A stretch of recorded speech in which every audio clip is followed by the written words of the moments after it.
আমাদেরকে জানতে হবে আজকে ভারতবর্ষে পুরো বিশ্বে মুসলিম উম্মাহ আজকে লাঞ্ছিত অপমানিত, তার কারণ কি?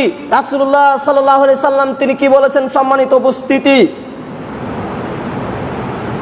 তাহলে আমি যে আয়াতটা তেলাওয়াত করেছিলাম, আমি যে আয়াত তেলাওয়াত করেছি এবং কি প্রথমত এই আয়াতটা অনুবাদ করি, 3 নম্বর সূরা 4 নম্বর পারা 2 নম্বর পৃষ্ঠার 8 নম্বর লাইন 104 নম্বর আয়াতে আল্লাহ সুবহানাহু ওয়া তাআলা বলছেন, ওয়াল তাকুম মিনকুম উম্মাতুন ইয়াদউনা ইলাল খায়র ওয়া ইয়া'মুরুনা বিল মারুফ ওয়া ইয়ানহাউনা আনিল মুনকার। দলিল 3 নম্বর সূরা 4 নম্বর পারা 2 নম্বর পৃষ্ঠার 8 নম্বর লাইন 104 নম্বর আয়াত আল্লাহ তাআলা বলছেন, তোমাদের মধ্যে এমন একটা দল থাকবে যারা ভালো কাজের আদেশ করবে এবং মন্দ কাজের নিষেধ করবে, তারাই হচ্ছে সফল প্রাপ্ত ব্যক্তি। তাহলে আমরা এই আয়াত থেকে কি বুঝতে পারলাম? যেখানে আমাদের সমাজে অন্যায় হবে সেখানে আমাদেরকে বাধা প্রদান করতে হবে, যেখানে অন্যায় হবে তাদেরকে বাধা প্রদান করে তার সঙ্গে সঙ্গে ভালো কাজের আদেশ করতে হবে। হে যুবক তরুণেরা, তোমাদেরকে বলছি শুনে রাখো, তোমাদের যেখানে অন্যায় দেখতে পাবে, শুধু আমি নুরজামাল আলম হয়েছে শুধু আমি অন্যায় কাজে বাধা দেব না, আপনাকেও দিতে হবে। যে যতটুকু জানেন ততটুকু অন্যায় কাজে বাধা দিতে হবে। আরেকটি হাদিস রাসূলুল্লাহ সাল্লাল্লাহু আলাইহি সাল্লাম বলতেছেন, বাল্লিগু আন্নি ওয়াল আয়া, তোমরা যদি একটি কথা জানো তাহলে প্রচার করো। ওয়া হাদিসু আন বানি ইসরাইলা, তবে তোমরা বানি ইসরাইলের কাহিনী বলো, সমস্যা নাই। তারপরে বলছে ওয়া হাদিসু আন বানি ইসরাইল ওয়ালা কাযাবা মুতাআম্মিদান ফালিয়াতাবাওয়া মাকআদাহু মিনান নার, কেউ যদি আমার নামে মিথ্যা কথা বলে যায় তার সরাসরি থাকার জায়গা জাহান্নাম। তাহলে কি বুঝলাম আমরা? যে যদি আমরা একটি কথা জানি যে আমাদের গ্রামে অন্যায় কাজ হচ্ছে, ছোটকাণ্ডল গ্রামে আপনি আমি দেখতে পাচ্ছি, অথচ অন্যায় কাজে বাধা প্রদান করেন না, তাহলে আমি যে আলোচ্য বিষয়ে নাম দিলাম বিপর্যয়ের পরিস্থিতি কেন, মুসলিম উম্মাহ কেন লাঞ্ছিত, এখান থেকে আসবে। তাহলে আমরা বুঝতে পারলাম যেখানে অন্যায় কাজ হবে সেখানে আমাদেরকে বাধা প্রদান করতে হবে। ও মুরব্বী সাহেব, আপনাকে বলছি, আপনাকে তো কোনোদিন দেখলাম না যে ওই যে আজকে সমাজে যুব সমাজ বিলের ধারে গিয়ে মদের বোতল পড়ে আছে আর রাত 12টা 1টার সময় তো মদের বোতল টানে, আপনি তো কোনোদিন বাধা দেননি। আপনার বাড়ির পেছনে তাসের আড্ডা চলে, আপনি তো কোনোদিন বাধা দেননি। আপনার বাড়ির পেছনে জেনার আড্ডা চলে, আপনি তো কোনোদিন বাধা দেননি। এবার দেখেন একটি হাদিস, রাসূলুল্লাহ সাল্লাল্লাহু আলাইহি সাল্লাম বলেছেন, যারা অন্যায় কাজের বাধা দিবে না তারা ওই ব্যক্তির ন্যায়, এইভাবে উদাহরণ দিচ্ছেন যে একটা 2 তলা নৌকা, রাসূলুল্লাহ সাল্লাল্লাহু আলাইহি সাল্লাম উদাহরণ দিচ্ছেন 2 তলা নৌকা, সে কি করছে? সমুদ্রতে ধরেন যে আরোহণ করছে নৌকাতে, তো এবার নামতলার লোকগুলো ওপর তলা মানে যাওয়া আসা করতে হয় না, ওপর তলার লোক নামতলায় জল আনতে আসতে হয়, বা নামতলার লোককে ওপর তলায় জল আনতে যেতে হয় নৌকার। তো এবার বলছে যে আমরা কি করলাম, জল আনতে যেতে হয় কষ্ট করে, তখন কি করলো? নৌকাটাকে ফুটো করে দিল, যে ফুটো করে দিলে আমি জলটা পেয়ে যাব। কিন্তু ও জানে না যে নৌকা যদি নামতলা ফুটো হয়ে যায় তো ফুটো হয়ে জল মানে পরিপূর্ণ হওয়ার পরে কি হবে? সে সমুদ্রেতে ডুবে যাবে। তো ওই ব্যক্তি হচ্ছে নাই, যারা অন্যায় কাজ দেখবে আর বাধা প্রদান করবেন না, তারাই হচ্ছে সেই ব্যক্তি নাই। এবং কি রাসূলুল্লাহ সাল্লাল্লাহু আলাইহি সাল্লাম বলেছেন, যে ব্যক্তি যখন অন্যায় কাজে বাধা প্রদান করবে না, অন্যায় কাজে বাধা প্রদান করবে না, তখন সেই ব্যক্তির কথাই বলছেন একটি হাদিস, যে যারা অন্যায় কাজে বাধা প্রদান করবেন না, আবু বকর সিদ্দিক রাদিয়াল্লাহু তাআলা আনহু বলে রাসূলুল্লাহ সাল্লাল্লাহু আলাইহি সাল্লামকে বলতে শুনেছি, বলছে আবু বকর বলছে আমি রাসূল মুহাম্মদ সাল্লাল্লাহু আলাইহি সাল্লামকে বলতে শুনেছি, কেউ যদি অন্যায় কাজে বাধা প্রদান না করে তাহলে কি করবে, কি করতে হবে? তা হতে তাদের বাধা প্রদান যদি না করে তখন আল্লাহ সকলকে শাস্তি প্রদান করবেন। এবার আসেন বিষয়টা পরিপূর্ণভাবে শুনেন। ধরেন আমাদের গ্রামে বা অন্যায় কাজ চলছে, আপনাকে উদাহরণ দিচ্ছি, এক্সাম্পল ধরে নেন এটা। এবার আমরা সবাই গ্রামে ধরেন 1000 লোক বসবাস করি, আর আমাদের গ্রামে জেনা, ব্যভিচার, অন্যায়, মদখোর, জুয়াখোর সব চলে। কিন্তু আমরা বাধা পরিধান করি না। তো এই যে আমাদের গ্রামে বেশি সংখ্যক লোক যখন পাপে আবদ্ধ হয়ে যাবে, আমরা যে বাধা প্রদান করলাম না, তখন আমাদের পুরো গ্রামটাকে আল্লাহ ধ্বংস করে দেবে। আমাদের গ্রামটাকে কি করবে আল্লাহ? পুরো গ্রামটাকে ধ্বংস করে দেবে। যেমন আমরা দেখি বানি ইসরায়েলের কওমের ঘটনা, লূত আলাইহিস সালামের কওমের ঘটনা। বানি ইসরায়েলের কওম কি করতো? বাছুরের পূজা করতো। তাদেরকে সতর্ক করা হলো, তারা বাছুরের পূজা ছাড়লো না, তাদেরকে ধ্বংস করে দেওয়া হলো। লূত আলাইহিস সালামের কওম তারা সমকামিতার সঙ্গে আসক্ত ছিল, তারা আগে সতর্ক করা হলো, ছাড়লো না, তাদেরকে ধ্বংস করে দেওয়া হলো। তাহলে আমাদের সমাজে, আমাদের গ্রামে যে আমরা আজকে অন্যায় কাজের সঙ্গে সংযুক্ত, তার কারণে আমাদের কাছে আজকে বিপর্যয়কর পরিস্থিতি রয়েছে। রাসূলুল্লাহ সাল্লাল্লাহু আলাইহি সাল্লাম বলেছেন, আমার উম্মত যখন তিনটি জিনিসকে হালাল মনে করবে তখনই বিপর্যয় নেমে আসবে। এক, তারা জেনাবা বিচারকে হালাল মনে করবে। আজকে যুব সমাজ গ্রামে রাত 12টা 1টার সময় আর একজন মেয়ের সঙ্গে শারীরিক সম্পর্ক করে চলে এলো, অথচ জানি না। দুই, তারা নেশাদার দ্রব্যকে হালাল মনে করবে। আজকে যুব সমাজ রাত 12টা 1টার সময় মদ পান করে এসে স্ত্রীকে গালি দেয়, অন্যায় কাজ করে না? এগুলো আমাদের বাধা প্রদান করি। 18 দিন বলেছি, আর আগেও বলেছি, যারা গ্রামে যুব সমাজ মদ খেয়ে আসবে তাকে যদি জানতে পারা যায় তাকে জামাত থেকে বাদ দাও। আর আগে আমি বলেছি, আমরা করেছি। আরো মুরব্বী একবারে চলছে, মসজিদ থেকে নামাজ পড়ে বেরিয়ে গেল আর বিড়ির আর সিগারেট চলছে আর একবারে। আর যুবকদের কথা কি বলবো? তারা তো আজকে গুটকার বিমল আর সিগারেট, মানে এরা আলেমদেরকে সম্মান করতে জানে না। রাস্তা দিয়ে হেঁটে যাচ্ছে একটা আলেম, তার সামনে বিড়ি খেতে খেতে যাচ্ছে, শরম লজ্জাবোধ হয় না যে আলেমটা হেঁটে যাচ্ছে আমার আগে দিক দিয়ে, তো বিড়িটা হাত থেকে চালিয়ে ফেলে দেবো। আমার আগে দিকে আমার বাবা হেঁটে যাচ্ছে, আমার বাবা যাচ্ছে, তারপরও তার সামনে আমরা বিড়ি সিগারেট টানি। চাচা ভাতিজার কাছে সিগারেট চাচ্ছে, ভাতিজা চাচার কাছে বিড়ি চাচ্ছে। এই যে বর্তমান পরিস্থিতি। তিন, তারা গান বাজনাকে হালাল মনে করবে। তখন রাসূলুল্লাহ সাল্লাল্লাহু আলাইহি সাল্লাম বলতেছেন, এমন একটা সময় আসবে তোমাদের উপরে গজব আসবে। এই তিনটি জিনিসকে যখন হালাল মনে করবে, এক, তোমাদের উপরে জালেম নেতা সৃষ্টি করবে।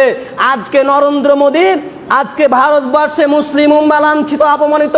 আজকে আপনি আমি এসআইয়ের কাগজ নিয়ে আজকে আমরা দৌড়ে বেড়াচ্ছি যে আমার ভোটটা ঠিক হলো কিনা। আগামীকাল ভোট হয়ে গেছে আপনি জানেন, কিন্তু আজকে আমাদের সমাজের ঈমান কতটুকু দেখেন। আপনাকে আমি বলছি, আজকে আমাদের সমাজের সংখ্যক কিছু লোক বলছে যে আপনি যদি এই দলকে ভোট না দেন, মানে যে দল করে সে তে দলের নাম করছে, মানে আমি কোনো দলকে খাটো করছি না, আমি কোনো দলকে সাপোর্ট করি না রাজনীতিতে। আমি আহলে হাদিস, আমি রাজনীতি করতে পারি না, সেটা আপনি কি, সেটা আপনার ব্যাপার। একজন মুসলমান কখনো রাজনীতি করতে পারে না। কেউ বলছে যে টিএমসি মমতাকে ভোট না দিলে তুই মরে যাবি, তুই কংগ্রেসকে ভোট না দিলে মরে যাবি। এদের ভরসা হচ্ছে কাদের উপরে জানেন? মমতা ব্যানার্জির উপরে। এদের আল্লাহর উপরে ভরসা নেই, এটা হচ্ছে 1 নম্বর কথা। এদের আল্লাহর উপরে ভরসা নেই, এদের নেতাদের উপরে ভরসা। আর এদের ব্যাপারে যে আয়াতটা আমি তেলাওয়াত করেছিলাম, সূরা ইউসুফ 12 নম্বর সূরা 106 নম্বর আয়াত, ওয়ামা ইকমুনু আকসারুহুম বিল্লাহি ইল্লা ওয়া হুম মুশরিকুন। অধিকাংশ মানুষ ঈমানানো সত্ত্বেও মুশরিক। যারা বলছে যে এই দলকে ভোট না দিলে তুই মারা যাবি, কার সঙ্গে শিরিক করলো? আল্লাহর সাথে। তাওহীদে আল্লাহ সুবহানাহু ওয়া তাআলা একমাত্র সৃষ্টিকর্তা। তাহলে সে যে আল্লাহর সাথে শিরিক করলো, আল্লাহ যে বলছেন অধিকাংশ মানুষ ঈমানানো সত্ত্বেও মুশরিক, তাহলে আপনি যে বললেন এই দলকে ভোট না দিলে মারা যাবেন, তাহলে আপনি কি অবস্থায় আছেন এবার ভাবেন। আপনি ইসলাম থেকে খারেজ, আপনাকে তওবা করে আবার ফিরে আসতে হবে। আপনি রাজনীতির গও বুঝেন না। আপনি যে গণতন্ত্র, যার মূল ধারা, মূল উৎস, যদি আপনাকে আমি জিজ্ঞাসা করে আপনি বলতে পারবেন না গণতন্ত্র কেন হলো, গণতন্ত্রের মূল উত্থান কোথায় থেকে হলো, গণতন্ত্র কেন করা হয়েছিল, আপনি জানেন না আজ পর্যন্ত।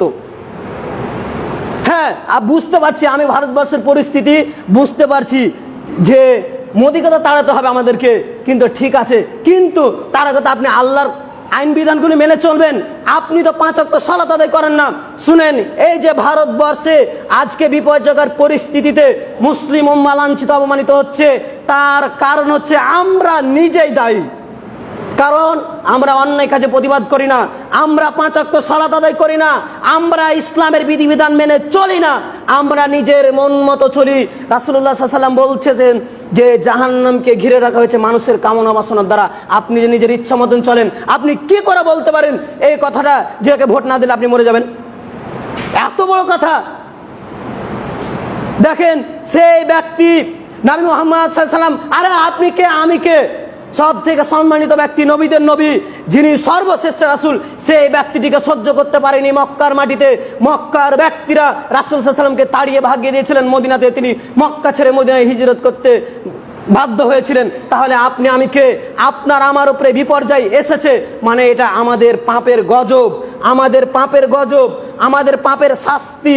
এখনো সময় আছে, যদি এই মোদির হাত থেকে বাঁচতে চান, এই গজব থেকে বাঁচতে চান, এখনো সময় আছে। আজ থেকে দিনের পথে ফিরে আসেন, আজ থেকে 5 ওয়াক্ত সালাত আদায় করেন, আজ থেকে যা হারাম কাজ খেতেন, হারাম কাজ করতেন ছেড়ে দেন।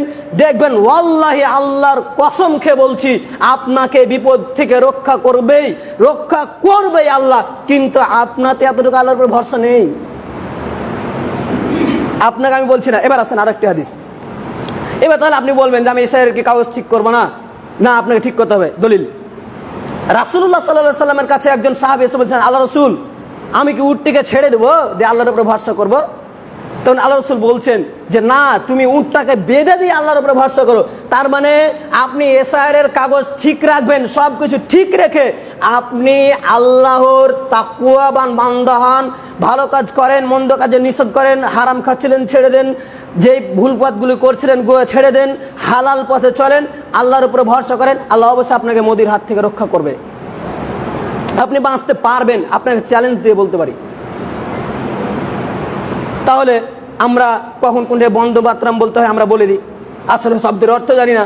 বন্দে মাতরম শব্দের অর্থ জানেন আপনি? যে আমি মাতৃভূমির সঙ্গে মাথা নত করি। আর মাথা নত কার সঙ্গে করতে হবে? মহান সত্তা আল্লাহ সুবহানাহু ওয়া তাআলার নিকটে, আল্লাহ সুবহানাহু ওয়া তাআলার কাছে মাথা নত করতে হবে। কিন্তু আমরা কোথায় কোন শব্দ ব্যবহার করতে হয় আমরা জানি না। এই যে বিপর্যয়গুলি আসার কারণ, আমরা হচ্ছে মূর্খ। আমরা যে কতদিন মূর্খ থাকবো তা বুঝাতে পারি না। আমরা যে কবে দিনই শিক্ষার জ্ঞান অর্জন করব, কবে যে ইসলামের মৌলিক বিষয় বুঝবো, আজ পর্যন্ত আমরা জানি না। আজকে দেখেন এদের বুদ্ধি কতটুকু আর মাথায় বিবেক কতটুকু আছে।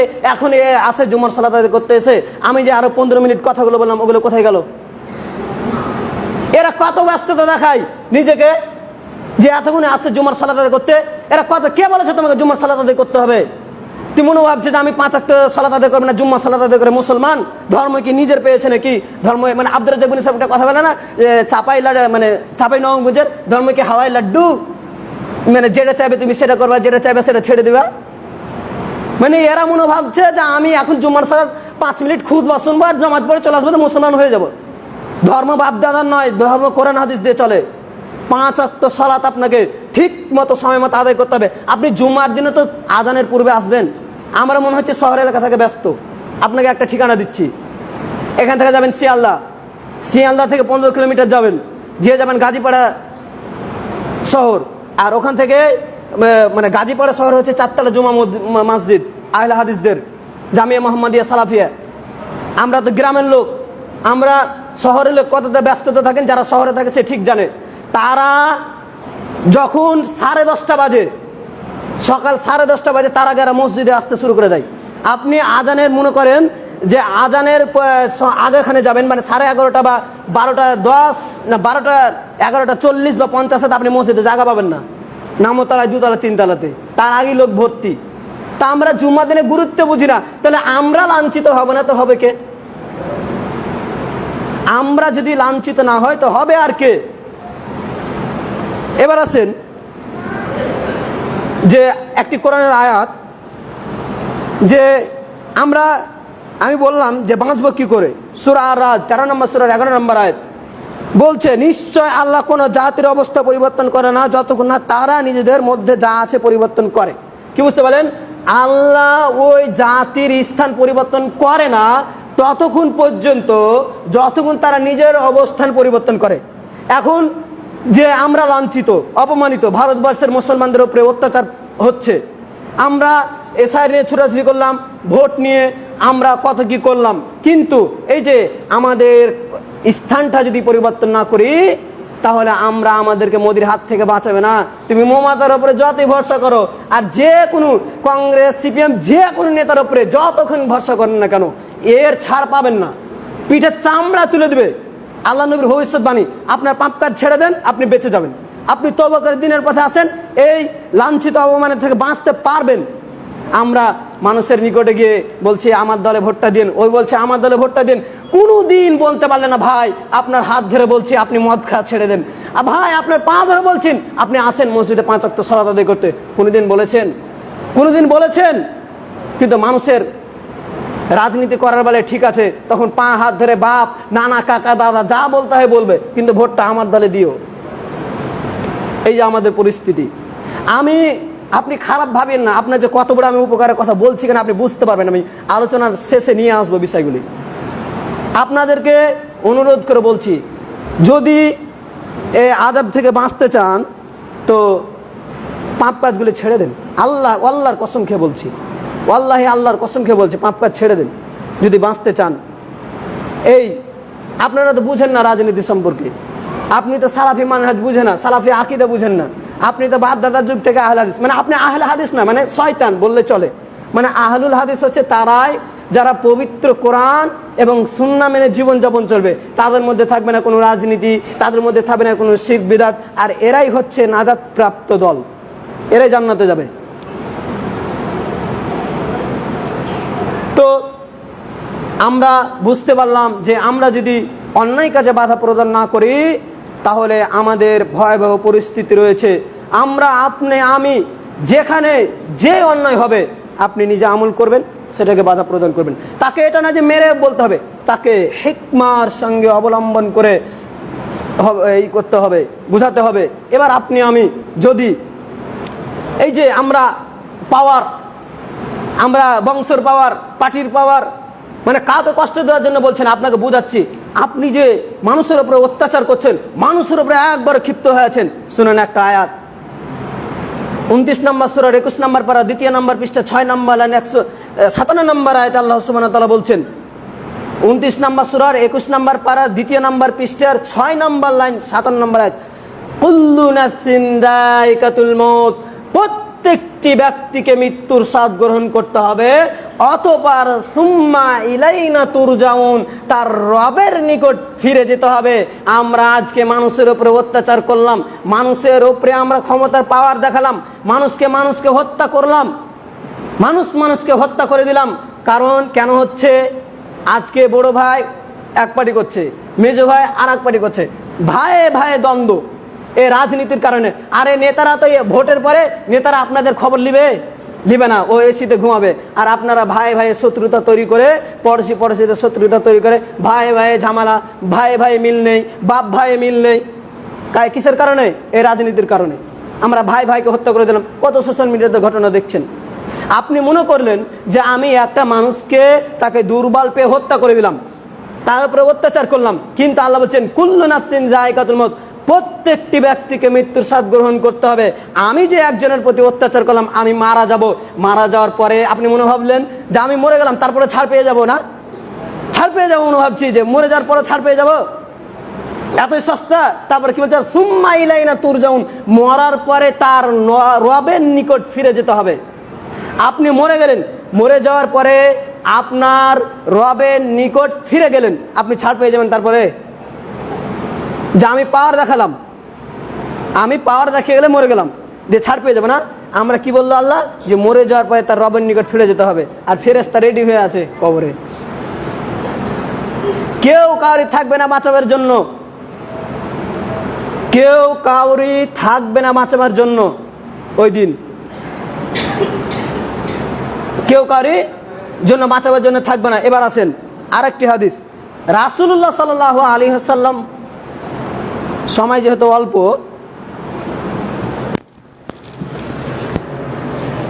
নাহমাদুহু ওয়া নুসাল্লি আলা রাসূলিহিল কারীম, আম্মা বাদ।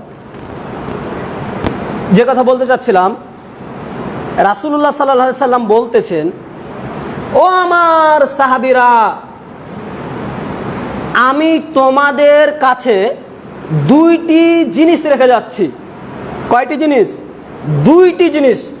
যতদিন পর্যন্ত তোমরা আঁকড়ে ধরে থাকবে ততদিন পর্যন্ত তোমাদের উপরে কেউ অত্যাচার করতে পারবে না, মোদি পারবে না, অমিত শাহ পারবে না, কেউ পারবে না যতদিন। কি বললেন? যে ও আমার সাহাবেরা, আমি তোমাদের কাছে দুইটি জিনিস রেখে যাচ্ছি। যতদিন পর্যন্ত তোমরা আঁকড়ে ধরে থাকবে, তোমরা লাঞ্ছিত হবে না, অপমানিত হবে না। কি? এক, আল্লাহর কিতাব এবং রাসূলের সুন্নাহ, যে আল্লাহ সুবহানাহু ওয়া তাআলা যে বিধিবিধান দিয়েছে, যতদিন পর্যন্ত আমরা আঁকড়ে ধরে থাকব ততদিন পর্যন্ত আমরা লাঞ্ছিত হব না। যখনই আমরা ছেড়ে দেব কোরআন এবং সুন্নাহর বিধান, তখনই আমরা লাঞ্ছিত অপমানিত হব, তখনই আমরা লাঞ্ছিত অপমানিত হব। আর একটা হাদিস, সাহাবীদেরকে বলছেন আল্লাহ নবী, ও আমার সাহাবীরা, আমি যেটা দেখতে পাচ্ছি তুমি কি সেটা দেখতে পাচ্ছ? আবার কথাটা শুনেন, আল্লাহ রাসূল বলছেন, ও আমার সাহাবীরা, আমি যেটা দেখতে পাচ্ছি তুমি কি সেটা দেখতে পাচ্ছ? বলছে, জি না, আল্লাহ এবং তার রাসূলই ভালো জানেন, আপনি যেটা দেখতে পাচ্ছেন সেটা আমরা দেখতে পাচ্ছি না।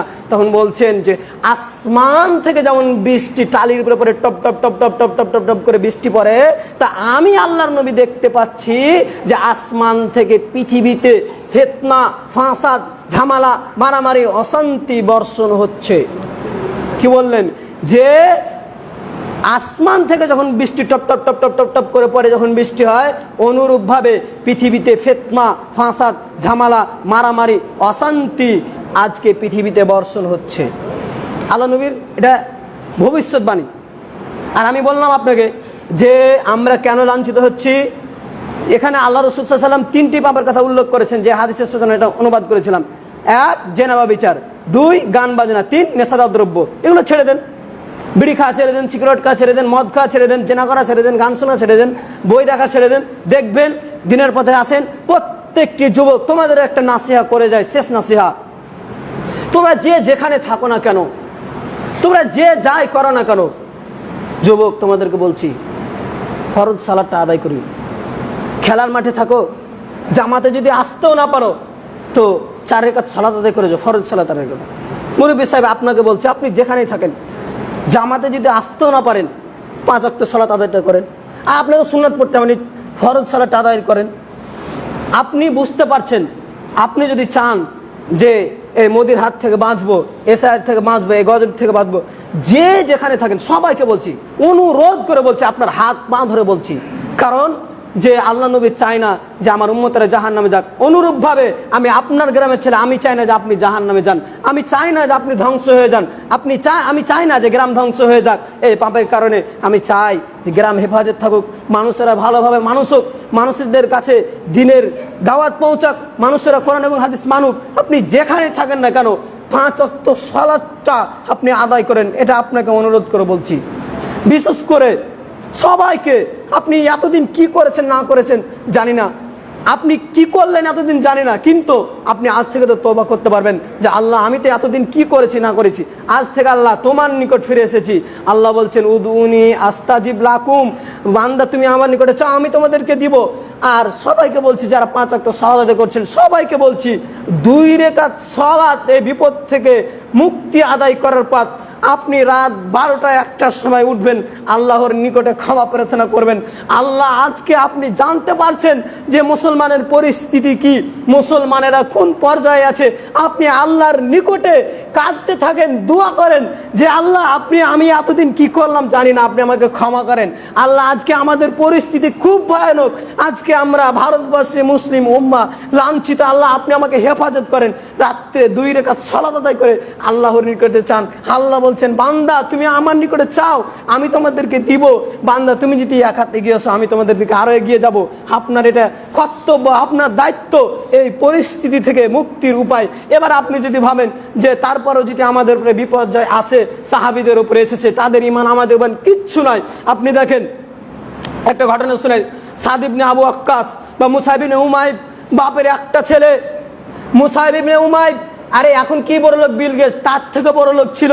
মুসাইব ইবনে উমাইর যখন ইসলাম গ্রহণ করে, তার মা বলছে বেটা তুমি ইসলাম ধর্ম ছেড়ে দাও, বেটা বলছে না মা আমি ইসলাম ছাড়বো না। মা সহ্য না করতে পেরে দড়ি দিয়ে বেঁধে রেখে দিয়েছে, 2-3 দিন ছেলেকে বেঁধে রেখেছে। দেখছেন ছেলের মুখ হাত শুকিয়ে গেছে, মা কতটুকু সহ্য করবে, তখন মুসাইব ইবনে উমাইরকে ছেড়ে দিলেন। আপনি যদি দেখেন আব্দুল লজ্জার ঘটনা, তার নাম ছিল আব্দুর রহমান, সেই বাপের একটা ছেলে, চাচার খেত চাচার পড়তো, যে লুঙ্গিটা পড়েছিল সেটাও ছিল চাচার। সেই বালক ছেলে, চাচা বলছে ভাতিজা তুই যদি ইসলাম না ছাড়িস তো সব কিছু কেড়ে নেব। বলছে চাচা আমি ইসলাম ছাড়বো না, আপনি সব কিছু কেড়ে নেন তাও কিছু নয়। তা ওই অবস্থায় একটা 20 বছরের যুবক ছেলে, সে মতো অবস্থায় যে লুঙ্গিটা ছিল, সে আব্দুল ওজ্জা তার চাচা লুঙ্গিটা খুলে নিল, মায়ের অবস্থায় উলঙ্গর সামনে মা একটা কাপড় দিল, তখন কাপড়টা পরলো, সেই উলঙ্গ 20 বছর অবস্থায়। তারা ঈমান ছাড়েনি, তাদের বাপ মা ধন সম্পদ সব ছেড়ে দিয়েছে। অতএব আপনাদের উদ্দেশ্যে বলছি, আপনারা আপনাদের ঈমানটাকে গ্রহণ করেন, দুনিয়াবি এই যে পাপ কাজ ছেড়ে দিয়ে দুনিয়াবি ভালোবাসা ছেড়ে দেন, আখেরাতে পুরোকাল জীবনটাকে আপনাকে কাটাতে হবে। অতএব বলছি সাদ ইবনে আবু ওয়াক্কাসের মতন তাদের মতো আমার ঈমান আমাদের ক্ষমতা নেই। সাদ ইবনে আবু ওয়াক্কাসের ঘটনা শুনেন তো কি হবে। সাদ ইবনে আবু ওয়াক্কাস যখন ইসলাম গ্রহণ করেন, তার আম্মা বলছেন, বেটা তুমি যদি ইসলাম গ্রহণ না করো, আমি সাদ ইবনে আবু ওয়াক্কাসের মা, আমি না খেয়ে মারা যাবো। সাদ ইবনে আবু ওয়াক্কাস তার মাকে বলছে, বেটা আমি না খেয়ে মারা যাবো। তখন সাদ ইবনে আবু ওয়াক্কাস তার আম্মাকে বলছেন, আম্মা আপনাকে যদি আল্লাহ সুবহানাহু ওয়া তাআলা 100 বার প্রাণ দেওয়ার, আপনি 100 বার যদি মারা যান, তারপরও আমি ইসলাম থেকে বেরিয়ে আসবো না। আপনার আমার ইমানটা যেন 1 কাপ চায়ে বিক্রি না হয়। কিন্তু আমরা 1 কাপ চায়ে ইমান বিক্রি করে দিই, 1 কাপ চা মেরে দিলে ওর দিক থেকে কথা বলতে শুরু করে দিই। শুনেন, আপনাকে অনুরোধ করে বলছি, আজ থেকে আসর থেকে আল্লাহর কাছে এখনই তওবা করেন যে আমরা 5 ওয়াক্ত সালাত আদায় করবো। ইনশাআল্লাহ করবেন তো? করবেন। যদি মোদির হাত থেকে বাঁচার ইচ্ছা থাকে তা আপনি 5 ওয়াক্ত সালাত আদায় করবেন। আর যদি মনে করেন যে মোদির হাতে পিটা নিয়ে লাত জুতা খাবো আর থাকবো, তাহলে করবেন না সালাত আদায়। ডাইরেক্ট কথা। আপনাকে খারাপ লাগলো কি ভালো লাগলো কি? সর্বশেষ মহান সত্তা আল্লাহ সুবহানাহু ওয়া তাআলার কাছে দোয়া, আল্লাহ আপনার আমরা গুনাহগার বান্দা, আল্লাহ আপনি বুঝতে পারছেন আমরা এমন কোনো পাপ কাজ করিনি যে করিনি। আল্লাহ আপনি এই মোদির হাত থেকে আমাদেরকে হেফাজত করেন, আল্লাহুম্মা আমিন। আল্লাহ আজকে আমরা যতজন মুসাল্লি 5 ওয়াক্ত সালাত আদায় করতে পারছি না, আল্লাহ তুমি তাদেরকে 5 ওয়াক্ত সালাত আদায় করার তৌফিক দান করেন, আল্লাহুম্মা আমিন। আল্লাহ আমরা জানি না মানুষ মারা গেছে, তাদের কবরে কি শাস্তি হচ্ছে, আল্লাহ আপনি তাদের হেফাজত করেন। আজকে আমরা যা আলোচনা করলাম, বক্তা এবং শ্রোতা উভয়কে আমল করার তৌফিক দান করেন, আল্লাহুম্মা আমিন। আল্লাহ আপনার নিকট দোয়া, আমরা সবাই গুনাহগার, প্রত্যেক